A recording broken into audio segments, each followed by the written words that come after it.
تفضل يا طلال. Thank you, Ambassador.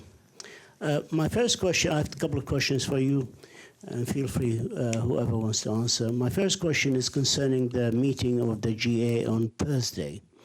We were told in the beginning, if the Council does not come up with a statement, a strong statement, we will go to the General Assembly and have a resolution there voted upon by the members states of the United Nations.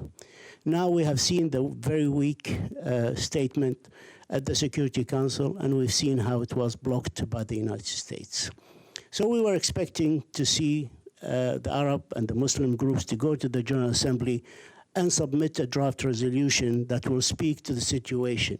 Otherwise, we will have another meeting like we had on Sunday in the Security Council, full of speeches and no outcome. Now, we understand yesterday from the General Assembly President and his spokesman that there will not be an outcome. There will not be a draft resolution.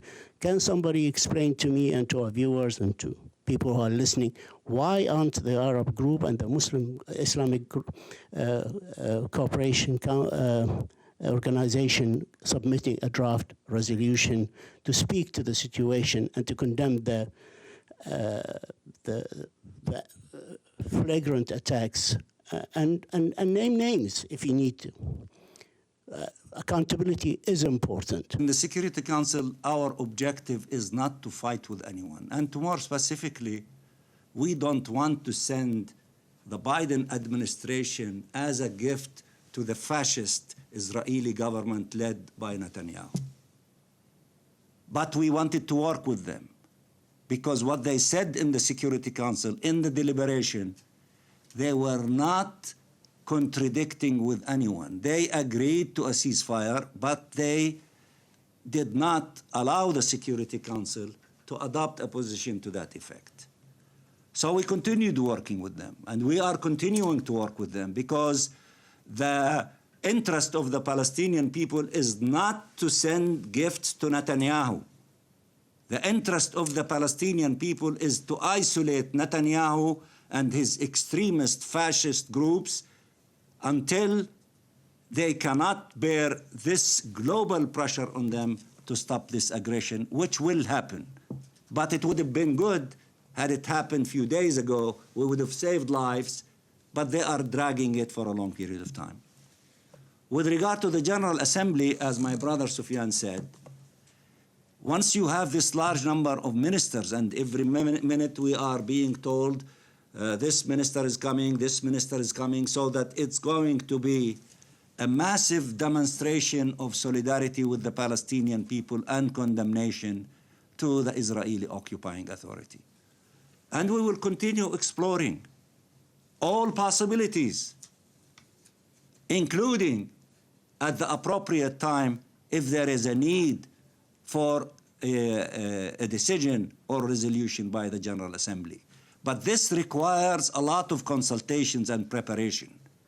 We will not do anything that will harm the cause of our people and that will give Israel even the smallest victories possible. That is a responsible position. That is the mature position. While we are exploring everything and mobilizing all the pressure on them, we analyze, we study, we consult, we seek, reactions and opinions from everyone. We will not take a step that is not in line with the total interest of the Palestinian people and the total component of the Palestinian political structure here at the United Nations. So with that in mind, while we are pushing and mobilizing, we are also clever in not committing any error. I cannot talk to you more frankly than that. You are smart journalists and you know exactly what I mean. I am in the business of gaining victory for the Palestinian people and not to register a single setback, and it will never happen.